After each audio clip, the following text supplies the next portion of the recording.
he's fresh off of Get Up, which means he's driving on the Merritt Parkway. I'm fresh off of Get Up, which means I'm 2 Brazilian coffees into my show. Good to see you, sir. Dan Orlovsky, how are you?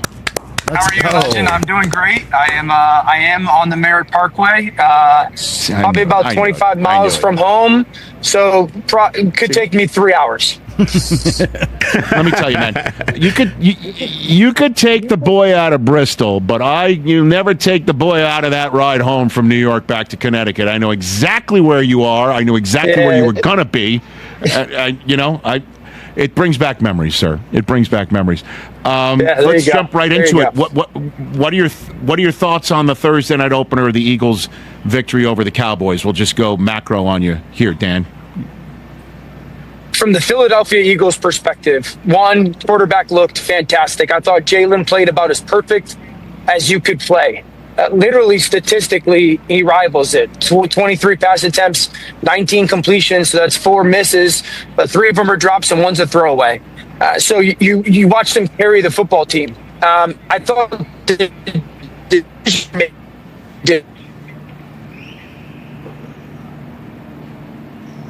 was perfect. I also know there's dead spots in the Merritt. This guy's hot right now. This guy's hot right now. I think the second thing is you played your C game. You played your C game and you still win at home against the division opponent, whether you think that the division opponent is a world beater or not. That's encouraging. I think the 2 things that probably have Nick Sirianni's attention, one, the 9 penalties defensively for over 100 yards, not okay. Obviously, the Jalen Carter thing starts it, but the 9 penalties, and I think 3 or 4 of them unsportsmanlike, big deal. So addressing that. And the second thing is, and Rich, all going yesterday morning, leaning into the game, if I was the Cowboys, I'm throwing 80% of my passes opposite Quinyon Mitchell. So they picked on Adoree Jackson, and that's got to have your attention because they had Dallas a ton of success doing that, okay? So those are 2 things that if you're Philly, grab your attention, but you're 1-0. I think from Dallas, it's a double-edged sword for me. One, you gave the game away. It was there, and you beat yourselves. 4 drops. Obviously, the Miles Sanders fumble is huge. Shout out to Zach Bond because that fumble doesn't happen if he doesn't track him down. But the 4 drops by CeeDee Lamb is one of the best receivers in football. It's there for the taking. So you're that one part of you like so disappointed in that regard. But on the other edge, you're going, I feel encouraged if I'm the Cowboys and their fans. My head coach looked like he got us to play the right way. Brian Schottenheimer looked competent. We're situationally in a good place. We situationally, like Dak Prescott looked fantastic. He looked better last night than he did all of last season. The interior of our offensive line looked really good. Now, no Jalen Carter, so I'm not going to discount that doesn't matter. But that interior of the offensive line, given what was in front of them, looks very good. And I also think the defense was better against the run. So 0-1, no doubt, but I'm encouraged if I'm the Cowboys to clean some things up. Yeah, I mean, to your point, I mean, we all, found it, I'll be honest, a little bit laughable to hear how let's trade away Micah because we need to stop the run. And here comes Kenny Clark straight up for Micah Parsons. You're wondering how in the world a team could do something like that. But you take a look at what happened last night when Kenny Clark was on the field.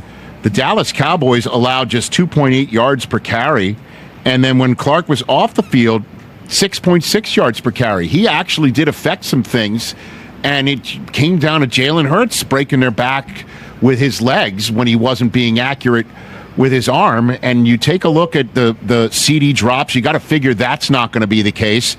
You're hoping that Javonte Williams' success wasn't completely all due to the fact that Jalen Carter spat his way out of the game. If you're Dallas, you do have to feel pretty damn good about all of that. Certainly if you want to prove that your coach has the chops and you want to prove that Micah's trade isn't the end of their existence, right? Yes, right. So again, that's what vantage point did you want to see it? Because you could also make the case, Rich, like they win that game with Micah. Because those 5 first downs that Jalen runs for, Micah tracks him down for 1 or 2. So like you sit in, and that's why I say like a playoff contending football team is what I think I saw in Dallas last night. Because They Awesome. don't have any difference makers on defense. They don't. It's a good unit. It was solid, but they don't. If I look at the Rams, they got Jared Verse. If I look at the Eagles, they got Jalen Carter. If I look at the Tampa Bay Buccaneers, they got Vita Vea, difference maker. And so, like, you're encouraged by the way the unit played. You sit there and go, it's still lacking that real, specifically front seven difference maker. Well, I mean, I'm not sitting here obviously saying that they shouldn't have traded Micah. I mean, that's nuts. But what I again, it Totally. was an encouraging, execution that you saw last night. The result wasn't, but at least Dallas didn't get blown out, which I thought everyone thought was a possibility. And then you look at the Eagles. You're right; they were lucky to come out with a win last night. That the Cowboys would have 1,000,000% signed for Jalen Carter being kicked out before snap, and if Saquon is only 60 yards and A.J. Brown doesn't get a single touch or a look until the final drive of the game, they would have signed for that.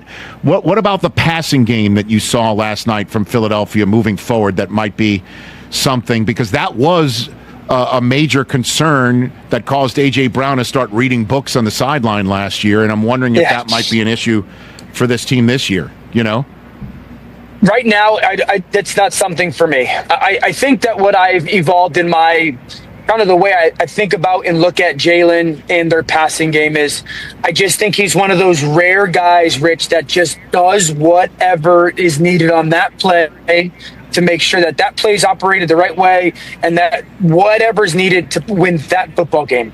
And so a lot of times with quarterbacking, you have your play. And then you get to the line of scrimmage and the defense has theirs. And the defense, in some ways, dictates to you what you're going to do with the ball. And you can't just force the ball to certain areas. And if you watch Dallas, they just played with really soft coverage. They played with that umbrella or half circle shell. You're not going to throw the ball over our heads. We're going to play a ton of zone. And that's why you saw Dallas Goedert get 7 catches. And so that's why you saw Jalen run the football 9 times, because they just kept everything in front of them. And we're not going to allow the ball to go over their heads outside of that one Jahan Dotson throw. And so I'm not going to overreact to it right now. I think it falls on Kevin Patullo, because here's the thing. Like, go back to the Super Bowl last year, and Kansas City came out and said, well, we're going to play with one safety in the middle of the field, and we're going to play man coverage, and we're going to challenge you guys. Jalen threw the ball downfield. That's just the simplistic beast of what you're going against in Philly's offense. If you want to... Cowboys Nation, buckle up, because I've got something for you today that could completely change the future of the Dallas Cowboys quarterback room. Rumors are heating up that Jerry Jones and the front office have already picked up the phone to Cleveland. And yes, it's about Shedeur Sanders. That's right, Dion's son, the Colorado legend, who right now is buried on the Browns' depth chart. Could he actually be on his way to Dallas to sit right behind Dak Prescott and eventually take over as QB1? Oh, and trust me, this isn't just smoke. This is a situation that could shake up Dak's future and put immediate pressure on him after that tough Week 1 loss to the Eagles. Let's dive in. Now let's start with the facts. The Cleveland Browns opened their season with a loss to the Bengals, and Shedeur Sanders, he didn't even touch the field. That's been the story all preseason too. He barely got any reps in training camp, barely got opportunities in preseason games, and reports even said that most of his throws were to equipment guys instead of real receivers. Meanwhile, Dillon Gabriel just got bumped up to QB2 right ahead of Shedeur, which signals to everybody that Shedeur's future in Cleveland is basically non-existent. If you're Sanders, you're frustrated. If you're the Browns, you're probably looking at moving him. And if you're the Cowboys, you're interested. And here's where it gets really juicy for us Cowboys fans. The word going around is that Dallas has already expressed interest. Jerry Jones and company have reached out to the Browns to see what it would take to land Shedeur Sanders in a trade. Why? Because Dak Prescott is coming off a major injury. He's 31 years old, and let's be real, his performance in that season opener against Philly was not the stuff of a $60 million quarterback. Dak went 21 of 34, 188 yards, no touchdowns. That's not going to cut it against Jalen Hurts and the defending champs. Adding Shedeur would light a fire under Dak and finally give the Cowboys a real succession plan. Now let's talk about the elephant in the room. Right now, our QB2 is Joe Milton, and I hate to say it, but he has looked flat out bad in preseason. The arm strength is there, sure, but decision making, accuracy, confidence, all missing. The Cowboys aren't comfortable with him as Dak's insurance policy, so what happens if Dak tweaks that ankle or re-injures that shoulder?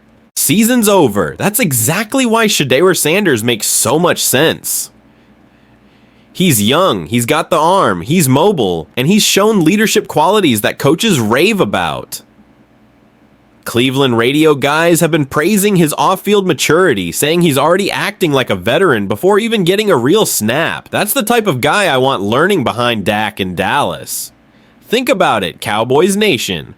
If Dallas trades for Shedeur now, he gets a year or two to learn the system, build chemistry with CeeDee Lamb, Jake Ferguson, and our new backfield with Javonte Williams. Meanwhile, Dak has the pressure to deliver now, and if he doesn't, Jerry doesn't have to go shopping for a quarterback in the draft. He's already got the heir apparent in Shedeur. Some analysts are already calling Shedeur a dynasty starter, a guy who could be the face of a franchise for the next decade. You put him in Dallas with this offensive line, this wide receiver core, this market, that's how dynasties are built. So let me throw it to you guys, because I know this fan base is split. Do you think the Cowboys should make a move for Shedeur Sanders right now, or should we ride with Dak and hope Milton improves as the backup? Drop your thoughts in the comments. I read everything you guys write. And hey, if you think this move would put pressure on Dak to finally deliver in January, hit that like button. If you think it's all smoke and Jerry's bluffing, smash that like button anyway to get this video out to more Cowboys fans.